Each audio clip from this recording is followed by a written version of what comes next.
जब सब रास्ते बंद हो जाए तब कृपा का रास्ता खुलता है। ये अविश्वासी जीव मानेगा नहीं। अगर इसको थोड़ी भी गली मिली संसार की तो संसार की ही गली में जाएगा, प्रभु के मार्ग में नहीं जाएगा। और जब प्रभु के मार्ग में चलोगे तो संसार की कोई विपत्ति या कोई संपत्ति आपको घसीट ले जाएगी। बहुत विचित्र माया का खेल है, बहुत विचित्र माया का खेल। इसलिए बिल्कुल जो कदम बढ़ाना बहुत मजबूत बढ़ाना, ऐसे बढ़ाना कि अगर घर के सब मर जाएं तो भी हम घर पीछे वापस ले लौटेंगे। जिसने देखने का हृदय में ठान लिया प्रभु के, तो उसे और के देखने की इच्छा नहीं कर ली, चाहे नहीं फिर वापस प्रभु की तरफ नहीं आ पाओगे, पक्का समझ लेना।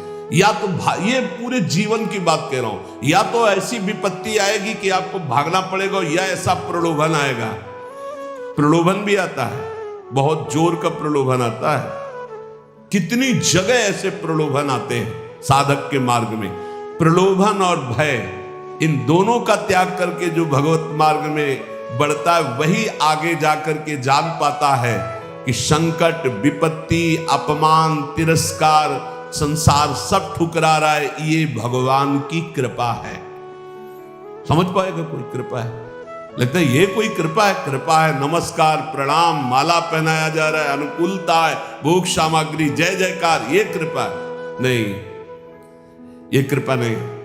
बहुत संभल के रहना, ये कृपा नहीं। कृपा है तिरस्कार, अपमान, निंदा, दुख, विपत्ति, संकट। क्यों? इससे संसार का राग और देह भाव नष्ट होता है। इसीलिए सम्मानम कल्याति घोर गर्लम कहा गया। सम्मान विष है, नीच पुरुषों द्वारा किया हुआ अपमान अमृत है। विश्वास करो, तुम्हारे आगे पीछे बाएं दाएं ऊपर नीचे केवल भगवान की कृपा घेरे हुए है। वो सुधा धारा बरसा रही है, अमृत रस बरसा रही है। तुम्हारी शक्ति नहीं अब कि तुम भगवान के मार्ग से हट जाओ, क्योंकि ऐसा चिंतन करो, कितना आनंद है। मेरे आगे पीछे दाएं बाएं ऊपर नीचे सब तरफ से मैं कृपा से घिरा हूं। अब मुझे कोई भी परास्त नहीं कर सकता। मैं भी चाहूं तो अब नहीं वापस जा सकता, भाग नहीं सकता, क्योंकि कृपा ने मुझे घेर रखा है। देखो, भगवान पर भरोसा और इसमें कभी शिथिलता ना पावे तो बहुत जल्दी भगवत प्राप्ति हो जाती है। भगवान पर दृढ़ भरोसा और शिथिलता ना आना। जब वो परिस्थिति पैदा करते तब समझ में आता है। जब परिस्थिति थी द्रौपदी की कि कोई भी सभा में नहीं खड़ा हुआ उसकी रक्षा करने के लिए, अपने में दम नहीं रह गई, तब पुकारा, हे श्री कृष्ण द्वारिका वासिन गोविंद। चीरावतार भगवान का, वस्त्रावतार। गजेंद्र जब हार गया, सब छोड़कर चले गए, हजारों वर्ष लड़ता रहा, लगा कि अब, तब वो पुकारा, हरि। ऐसे कुछ देहाभिमानी गजेंद्र ये है, मन, ये अहंकार, ये जब घेर करके, अब आप देखना, जिस पर विशिष्ट कृपा होती है उसका सब नाश कर देते हैं। कैसे? शरीर सब कुछ छोड़ करके भगवत मार्ग में चले तो शरीर तो स्वस्थ होना चाहिए। अब जो साधना थी, पद्मासन 6 घंटा 8 घंटा लगाकर भगवत चिंतन करना, भिक्षावृत्ति से जीना, अब किडनी फेल। जो ही सुना किडनी फेल तो जहां थे वहां से निकाल दिए गए। 1 पैसा पास नहीं। बलराम ब्रजवासी तो सुनने आते हो तो जान रहे, 1 पैसा पास नहीं। आदेश हुआ 15 दिन में खाली कर दो। कुछ परिचय हमारा नहीं। जब 15 दिन के, हमका 15 मिनट, हम तो भगवत आश्रित है। रोड में राधा वल्लभ जी के सामने झोला लेके बैठे, हाँ मालिक अब बताओ कहां। बस इतनी प्रार्थना कि अब काशी वापस न जाना पड़े प्रभु, क्योंकि धाम के बिना हम जी नहीं सकते। आप उस परिस्थिति को झांक भी नहीं सकते कि क्या स्थिति उस समय। अब साधन ये तो केवल भगवत कृपा से बैठे, हम कोई थोड़ी बैठने लायक है। ये जो बैठकर सत्संग हो रहा है केवल कृपा से हो रहा है, किडनी बैठने लायक नहीं। वर्तमान में इस समय जैसे आग रखी हो ऐसे जल रही, पर उसका भान केवल श्री जी के प्रताप से नहीं, फेल किडनी से ऐसे नहीं बैठा जा सकता कि इतनी देर बैठ करके प्रवचन किया जा सके, ये नहीं, ये सब अलौकिकता केवल कृपा से हो रही। सर्वनाश स्थिति, स्थान हटा दिया गया, शरीर अस्वस्थ, घोर अस्वस्थ, व्यवस्था पूरी भंग। अब लगा एक, अभी हम समझते थे हम शरणागत हो गए, बचपन से शरणागत है। शरणागति बचपन से शुरू हुई, आत्मसमर्पण, और वो होते होते होते होते तब समझ में आया कि अब आत्मसमर्पण पूर्ण हो रहा है। कैसे पूर्ण हो रहा है? अब कुछ नहीं बचा। शरीर का भरोसा गया कि साधना नहीं हो सकती, कोई कहीं कोई अपनापन नहीं। एक एक ऑपरेशन इतने आराम से हुआ कि हम तुम्हें कैसे बताएं। आराम, हर हमें कभी लौट कर जिंदगी में जन्मभूमि नहीं गए, जिस दिन से निकले आज तक। कानपुर अस्पताल में गए थे, कानपुर से बहुत दूर ग्राम, कभी नहीं गए, लेकिन एक आशा, एक छोटी सी झीनी रेखा आशा की, कभी तो है ना भगवान उसका भी कोई नहीं तेरा। तो वृंदावन, वृंदावन, हमें तुरंत ले चलो वृंदावन। वृंदावन आए और उसी समय से प्रण लिया, ये प्राण, ये जीवन वृंदावन को समर्पित है। बस एक टूटी सी छत के नीचे हमें हितधाम में रहने को मिला। वो पत्थर टूटे, कभी भी गिर सकते थे, ऐसे छोटी सी, सीधा लेटो तो पैर नहीं, दीवार में ऐसे थोड़ा सिकुड़ना पड़ेगा, और अगर ऐसे लेटो तो बस पैर फैला के एक बीता, बस इतनी, आगे कोई बारंडा नहीं, आगे कोई, वो तो बाद में। ऐसा कष्टपूर्ण जीवन। अब वो आर्त भाव अंदर से जो प्रकट हुआ, हे प्रभु अब तो मैं किसी काम का नहीं, वहीं से बात बन गई। साधना वैसे तो सब चल, लेकिन जो शरणागति की बात आई, जो ठसक की बात आई, जिस ठसक में आप लोगों को हम कहते हैं भगवत प्राप्ति, ये जो हम बोलते हैं ना, ये केवल बोलते ही नहीं है। हाँ, ये बोलते ही नहीं है, बहुत बढ़िया मजबूत नौका मिल गई, खेवैया बहुत चतुर है, आज तक उस खेवैया की नाव में बैठने वाला कोई डूबा नहीं। श्री हरिवंश प्रताप नाम नौका, निज खेवक, भवसागर सुख तरत निकट, हरिवंश जो सेवक। यहां बहुत समझ के, जहां जहां हमारी आसक्ति है उसका राग नष्ट होगा, पक्का पक्का नष्ट होगा। जहां हमने सोचा कि ये मेरा है, वही मेरी प्रियाजू ने ऐसा ऑपरेशन किया कि पूरा गुणा लगा दिया और दिखाई दिया कि नहीं नहीं, ये भूल मत कर, तू किसी का नहीं, तेरा कोई नहीं। भगवान जिस पर विशिष्ट कृपा करते हैं उसकी सब सुविधाओं का, ऐश्वर्य का, संबंधों का नाश कर देते हैं। एक बार वो तड़पता है, रोता है, दुखी होता है, जैसे ऑपरेशन, बस ये ऑपरेशन है, सीधे समर्पित हो जाओ। नहीं, अगर वो समर्पित करवाना चाहते ना तो बड़ा ऑपरेशन होगा, मेजर ऑपरेशन, छुटपुट ऑपरेशन नहीं होता, मेजर ऑपरेशन होता है। और इस ऑपरेशन के बाद जो स्वस्थता होती है वही आप देख रहे हो। जो ऑपरेशन हुआ ना, उसकी जो हमारी रोग निवृत्ति हुई, अहम की स्वस्थता जो देख रहे हो वही है। ये जो कुछ देख रहे हो ये वही स्वस्थता है, उसी ने निहाल कर दिया। शरणागति कमाने में बहुत घाटे में थे, और जब हो गए उनके तो पूरी प्रॉपर्टी के अधिकारी हो गए। कुंज महल की टहल सुख, संपत्ति दंपति पाई है। ये दंपति रूपी संपत्ति, श्यामा श्याम हमारे कुंज महल की टहल सुख, दंपति संपत्ति पाई है। जैसी रूप लाल हित प्रीति सो, जो 84 गाइए। श्री प्रियालाल के गुण गायन, प्रियालाल के आश्रित, प्रियालाल के नाम जप, प्रियालाल की सेवा, अपार सुख मिल गया केवल शरणागति पुष्ट होने पर। ये कभी नहीं हो, न साधन का अहंकार का कोई गुंजाइश है नहीं। क्या साधना, मरा हुआ आदमी उससे जो करवा रहे। अब हम कह सकते कि हम प्रवचन करते हैं, ये बोलने की क्षमता नहीं, प्रवचन क्या करते हैं? तो श्री जी करवा रही, स्पष्ट हम देख रहे हैं। हाँ, वो वहां से बटन दबा रहे, बस हो रहा है, बस हो रहा है, बस ऐसा। सम्मान की चाह भगवत प्राप्ति में बहुत बाधक है, और ये बड़ी सूक्ष्मता से बड़े ऊंचे ऊंचे साधकों में भी रहती है।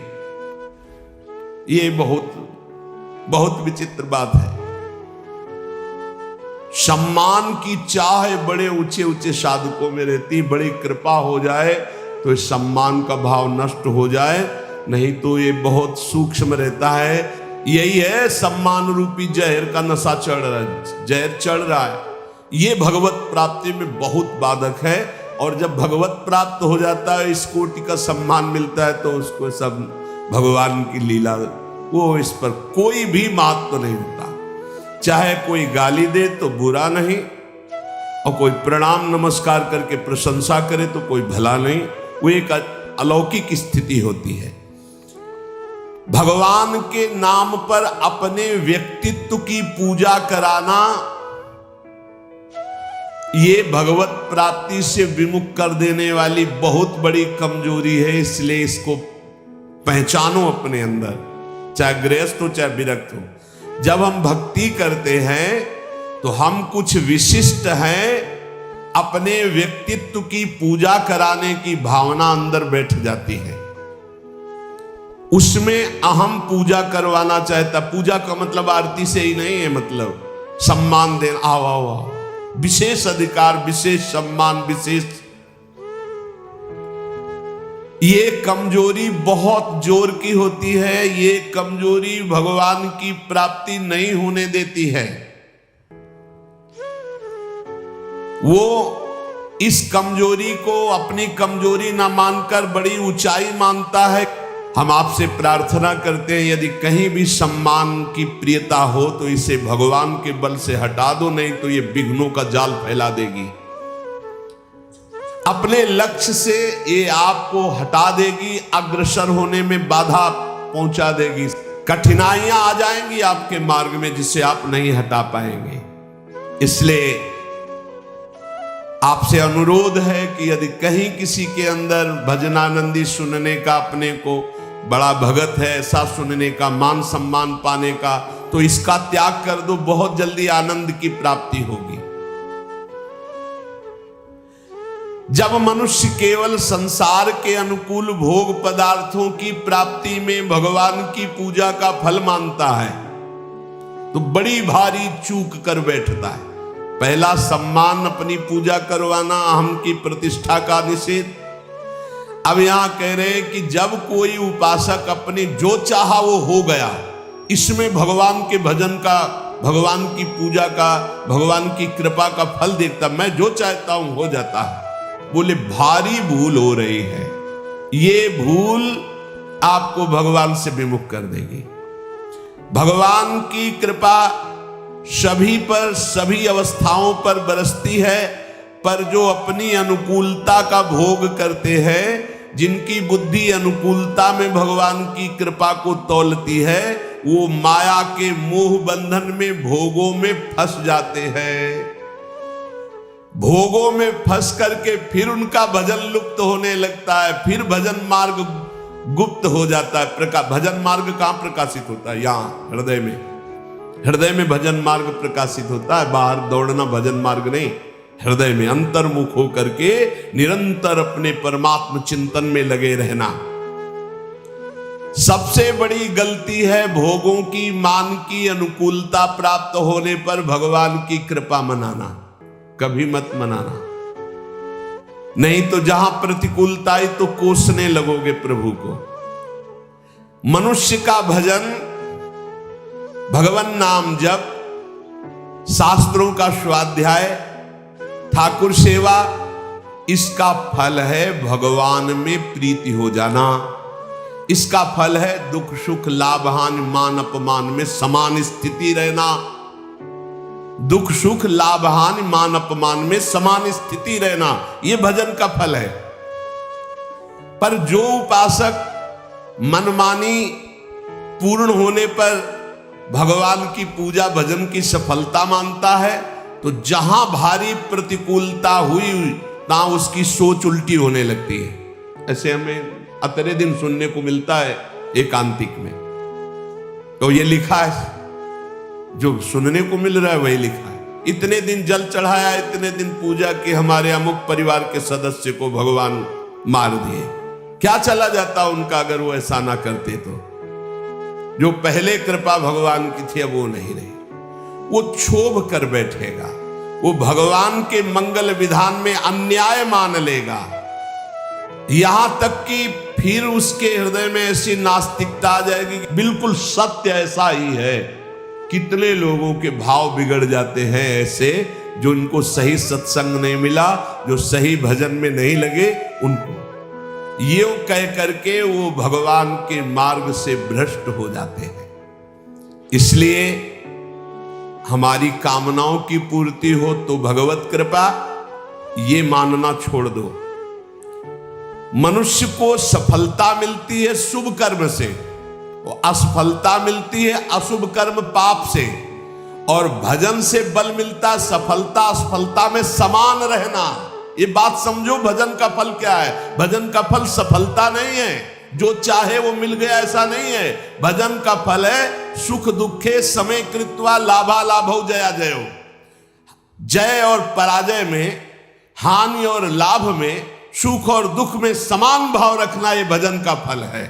सुख मिलना शुभ कर्म का फल है, दुख मिलना अशुभ कर्म का फल है, और सुख दुख में समान स्थिति रखना, ये भजन का फल है, ये भगवत कृपा का फल है। अपनी कर्म वृत्ति को अहंकार की प्रधानता देकर मैंने ये कार्य किया, मैंने भोग लगाया, मैंने आरती की, मैंने भजन किया, मैं तीर्थ याटन में गया, मेरी कामना पूर्ण हो गई। अपनी बुद्धि, अपना बल, अपना भाव, अपना कला कौशल का घमंड अंदर रहता है। इसीलिए साधन करने पर, तीर्थ याटन करने पर, दान करने पर भी उसका जो फल है समता, वो नहीं आ पाती। वो ममता में ही फंसा रहता है। ये जैसे जैसे अहंकार बढ़ता जाता है, वैसे वैसे साधना में विघ्न उपस्थित होता है। सफलता हो गई तो मैंने विजय प्राप्त की। ये जो थोड़ा साधन करने पर अपनी सफलता दिखाई दे तो रोना चाहिए। हमने जो सोचा वही हो गया। बहुत खतरा, खर्चा हो रहा है भजन तुम्हारा जो भगवत प्राप्ति के लिए। सफलता मैंने प्राप्त की, अपनी बुद्धि का बल, अपनी बुद्धि का कला कौशल, घमंड, ये परमार्थ से भ्रष्ट कर देता है। तो भगवान को प्राप्त करने के लिए उपासक को चाहिए कि भगवान कामना आवे तो एक तो कामना ना करे, अगर आवे भी तो भगवान से ही बहे। वो कामना समर्पित करते हुए ये प्रार्थना करे कि प्रभु मंगल भवन, ये कामना आई है, यदि आपके भजन में सहायक हो तो पूर्ण कर देना, और भजन में यदि बाधा करने वाली हो तो कभी पूर्ण ना करना। जब भगवान, बहुत ध्यान से सुनना, किसी पर विशेष कृपा करते हैं तब सबसे पहले उसकी सुविधाओं का नाश कर देते हैं। विशिष्ट कृपा चाहिए, विशेष कृपा। कृपा तो है ये सब पे, दया भी है। विशिष्ट कृपा चाहिए तो कह रहे जिस पर कृपा करते हैं तो सबसे पहले उसके सब व्यवस्थाओं का नाश कर देते हैं। बहुत कठिन कृपा है। यही भगवान ने युधिष्ठिर जी से कहा, जिस पर मैं कृपा करता हूं उसका सर्वनाश कर देता हूं। चाहिए सर्वनाश? जो अपने सर्वस्व को मिटा देता है तो क्या है आपका? है क्या आपका? कुछ नहीं।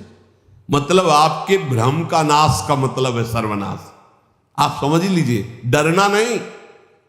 भगवान के भजन का मतलब विशिष्ट कृपा, विशिष्ट कृपा का मतलब है मतलब एकदम सर्वनाश कर दे। तो चक्रवर्ती सम्राट अम्बरीश जी थे, महाभागवत,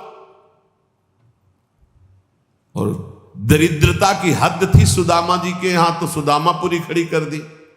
समझो जा, भगवान जिस पर कृपा करते हैं विशेष। क्यों? क्योंकि आपको सच्ची कहता हूं, ये पढ़े लिखे समझाने से समझ में नहीं आता। सुनो, जिस पर विशिष्ट कृपा करता हूं उसका सर्वनाश कर देता हूं। कहीं कोई आश्रय न साधना करे गया, न व्यक्ति करे गया, न वस्तु करे गया। बड़ा विचित्र खेल होता है, बड़ा विचित्र खेल प्रभु का। एक बार वो घबराएगा, दुखी होगा, बहुत परेशान होगा, पर ऑपरेशन किए बिना छोड़ा नहीं जाएगा। हाथ पैर बांध दिए जाते हैं, फड़फड़ा लो केवल।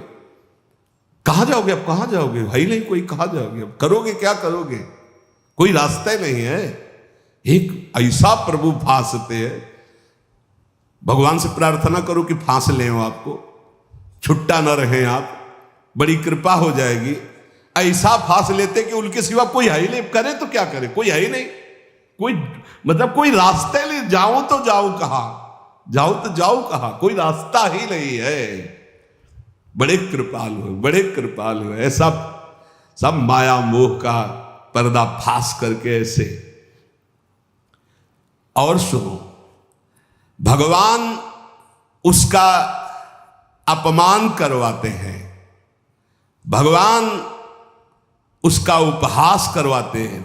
बहुत ध्यान से सुनना है, इसलिए कह रहा हूं कि प्रश्न होते हैं कि हमारा बहुत उपहास होता है, तिलक न लगाऊं क्या, कंठी न बांधूं क्या, चलेगा?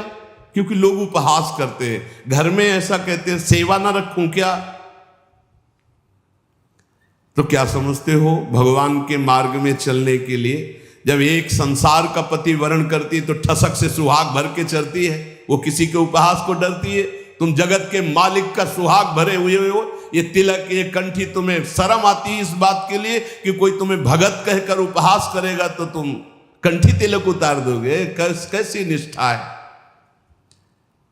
भगवान अपमान करवाएंगे, भगवान उपहास करवाएंगे। क्यों? ये दवा है, दवा। इसके बिना ये भवरोग ठीक नहीं होगा। ये दवा मिलेगी, पहले से बता रहे, थोड़ी कड़वी दवा है, मिलेगी। और जिसको ना मिल रही हो तो अभी अस्पताल में भर्ती नहीं हुए हो, आप अपने को स्वस्थ मानते रहो, नाड़ी पकड़े जाएंगे, हर दोस्त सामने आ जाएंगे, फिर दवा शुरू होगी। क्योंकि एक कह रहे थे कि आप कहते हो भक्ति में बड़ी प्रतिकूलता आती, मेरे जीवन में तो कोई प्रतिकूलता नहीं, तो अभी वो भक्ति आई कहां है? ऐसा क्यों करते हैं? क्योंकि जहां जहां हमारा राग है उसका नाश होकर भगवत प्राप्ति के लिए जो जो हमें सद्गुण चाहिए वो श्री भगवान देते हैं। इसलिए कभी शिकायत मत करो। भगवान की जब कृपा होगी तब आपको लौकिक भोगों की तरफ बढ़ने में असफलता होगी। जो तुमको प्यार करते थे वो ठुकरा देंगे, जो तुम्हारा सहयोग करते थे वो बंद कर देंगे, जो तुम्हारा नमस्कार प्रणाम वो तुम्हारा तिरस्कार अपमान कर देंगे। तब आपका हृदय आसपास से टूट करके एकमात्र भगवान की तरफ जाए। अगर चिंतामणि ने धक्का देके न निकलवाया होता तो बिल्व मंगल जी बिल्व मंगलाचार्य न बनते, पक्का। बड़े कृपालु भगवान है, बड़े कृपालु है। उनकी कृपा जब बाद में आपको समझ में आएगी तो आपको आनंद आ जाएगा। स्थिति एक बार ऐसी जीवन में जरूर आती है जब सर्व आश्रय टूट जाते हैं, केवल प्रभु का आश्रय। भगवान और धर्म, इन पर चलने वालों को कसौटी देनी होती है, वो महान दुखों से मुक्त होने के लिए। असंभव को भी संभव करने वाले तुम्हारे स्वामी तुम्हारे सामने जो अपमान और दुख भेज रहे हैं, इसका रहस्य है, इसमें छुपा हुआ रहस्य। इसलिए कड़ुआ बोल रहा है तुम्हारे सामने, क्यों बोल रहा है? क्योंकि भगवान उससे बुलवा रहे। तो क्यों सुनवा रहे? क्योंकि तुम्हारे अंदर इस कड़वी दवा की जरूरत है। प्यारे, प्रार्थना मान लो, विरोध मत करना, गाली पलट कर मत देना, बहुत जल्दी आपका हृदय निर्मल हो जाएगा। किसी की संसार में शक्ति है कि तुम जिसके सेवक हो तुम्हें कोई गाली दे सके, तुम्हारी तरफ कोई आंख उठा सके? अगर वो आंख उठा रहा है तो मेरे स्वामी ने उसको बोला है कि जाओ इसे आंख दिखाओ, इसको गाली दो। क्यों? क्योंकि कोई है अंदर ऐसा जहरीला फोड़ा, उसका ऑपरेशन हो रहा है, दवा दे रहे हैं भगवान। विश्वास कर लीजिए, भगवान की कृपा से तुम्हारे अंदर ऐसी स्थिति उत्पन्न होगी जो शम होगी, जो सारी सफलताओं को लांग कर परमानंद में डूब जाओगे। इसलिए उपासक केवल भगवान को देखे। जहां कोई अपमान हो रहा है, जहां कोई परिस्थिति, जहां कोई दुख है, जहां कोई तिरस्कार, जहां कोई भगा रहा, उस समय देखे कि मेरे भगवान का विधान है, मेरे हरि का विधान है। जब तक प्रशंसा करने वालों के प्रति, आश्रय देने वालों के प्रति, अनुकूल भोग देने वालों के प्रति, बंधु बांधवों के प्रति, रिश्ते नातों के प्रति थोड़ा भी संबंध रहता है, तब तक भगवत शरणागति पूर्ण नहीं मानी जाती। पूर्ण भगवत शरणागति के लिए जगत का अपनत्व, बंधुत्व, रिश्ते, नातेदारी, अपनी क्षमता, अपनी महानता, इन सबको मिट्टी में मिलाना होता है। तब भव समुद्र से पार होकर वो परमानंद में डूबता है। लेकिन हम आपको ये सब डर लग रहा होगा आपको सुन के, तो मत डरना, क्योंकि हम प्रियाजू की शरण में हैं। समझ गए? हम पूरे चैप्टर को समझा करके और इसके बाद एक ऐसी टेबलेट देते हैं जिसमें आपको बिल्कुल दर्द नहीं होगा, क्योंकि हम प्रियाजू की शरण में हैं। भगवान जिस पर कृपा करते उन पर ऐसी करते, और हमारी प्रियाजू जिस पर कृपा करती है तो अवगुण करे समुद्र सम, गणत नापनो जानी, राई के सम भजन को मानत मेरु समान। और अगर महाराज कि अब हम इसकी परीक्षा लेंगे, तो श्री जी कहते फिर हम आपकी परीक्षा लेंगे, तो महाराज कह देते नहीं पास। तो प्रिया जी कहती आओ हमारे पास, है? हमारी तो बाजी जीत गई भाई। नागरीदासी जन्म जितायो बलिहारी बलिहारी, हमारी सब ही बात सुधारी, सुधार दी हमारी बात। श्री कुंज बिहारी ने श्री लाडली जी की शरणागति प्राप्त हो गई। यहां लाडली जी की शरणागति में परीक्षा नहीं होती। एक आपको अंदर की बात बता देते हैं, यहां इतनी अलबेली सरकार है, बस पास ही पास करती जाती है। परीक्षा ने कहूं न रिस कहूं, भूल हूं न होत सकी, रहत प्रसन्न सदा ही मुख हास्य। ये बस नाम चलाते रहना। श्री हरिवंश नाम सब सिद्ध सवै रसिक, बिलसे नौनिध्य भुगतै, देहि न जाचहि पोषण भरन न चिंत कराएं, श्री हरिवंश विभो बिलसाएं, श्री वृंदावन के माधुरी। मेरी महारानी जो जिनके अधीन श्री हरि है, उनका स्वभाव है वो न परीक्षा लेती हैं और न वो रोष करती। कहीं आपको प्रमाण नहीं मिलेगा। परीक्षा नहीं लेती और रोष नहीं करती और भूखा नहीं रहने देती, और कभी भी किसी भी परिस्थिति में घबराहट नहीं आने देती। वो एक अलौकिक आनंद, एक अलौकिक समर्पण, एक अलौकिक, हमारा समर्पण क्या, उनका समर्पण, वो कितना समर्पित है। इसीलिए हम कहते हैं कि हमारी तो जीवन की बाजी जीत गई। नहीं, महाराज ऐसी ऐसी जिस पर मैं प्रसन्न होता हूं उसका सर्व, ये समझना बहुत कठिन है भाई, बहुत कठिन है।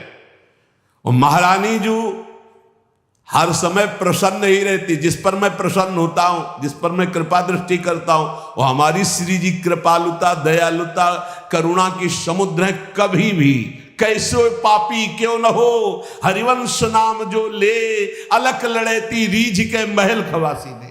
ए भाई, इसीलिए राधा राधा राधा राधा राधा ये पिता है, ये कभी भी चपत लगा सकते हैं, लेकिन अगर माता के आंचल में छुप गए तो वो ऐसे करके फिर ऐसे जब देखती है तो पिताजी भी मुस्कुरा के वापस हो जाते हैं। ये होता है ना, अनंत माताओं का वात्सल्य हमारी प्रियाजू में है। जो लालजू कहते बहुत ही उद्दंड है, गीता में समझाया, भागवत में समझाया, समझता ही नहीं है। संत गुरु वाक्यों से समझाया फिर भी नहीं समझ रहा, अब इसको दंड देना पड़ेगा। तो श्री जी कहती है अच्छा, ये राधा राधा कहता मेरी शरण में फिर भी अनुलिख्या अनंतान तदप राधान मधुपति। रजिस्टर फाड़ दो इसका, रजिस्टर फाड़ दो इसका, रजिस्टर नहीं रहना चाहिए, क्योंकि ये श्री जी का शरणागत। विश्वास कर लो हमारी बात पे, हम किसी ठसक पे बोल रहे हैं, किसी कर्तव्य भाव में नहीं, ठसक पे बोल रहे हैं। महारानी जी की शरण में जो है, लाल जो महाराज निहाल कर देते हैं, अपने शरणागतों से भी बढ़कर निहाल। इसीलिए न देवैर न ब्रह्माद्यैर न खलु हरिभक्तैर न सुहृदा न सुहृदा दिवीर यद्वै राधा मधुपति रहस्यम सुविदितम। ये वृंदावन की महारानी जी के अद्भुत महिमा, हम सब उनकी शरण में है। और ये दो नहीं है, ये एक ही है, पर ये दो रूप धारण किए हुए हैं, एक रसदात्री और एक रस धारण। लालजू महाराज रसपान करने वाले, रस धारण करने वाले, और रसदात्री सी प्रिया जो एक ही तत्व दो रूप, तो महान करुणा समुद्र श्री लाडली जो महाराज हैं। किसी ने कहा कि राधा राधा तो ब्रज में सफल हो सकता है, बाहर इतनी आधुनिकता है कि राधा नाम में प्रीति होना संभव है। यदि आप ब्रज से संबंधित नहीं हो तो राधा नाम सुनने को ही नहीं मिलेगा, राधा नाम का परिचय नहीं मिलेगा। और अगर परिचय मिल गया तो जहां भी हो आप, आपका संबंध हो चुका है राधा नाम से, आप खुद देख लेना इसका प्रभाव राधा नाम का। निरंतर राधा नाम रटने का अभ्यास करो, श्री जी की शरण में रहो। महाराज की हिम्मत नहीं कि परीक्षा ले सके। श्री राधा वल्लभ लाल की जय।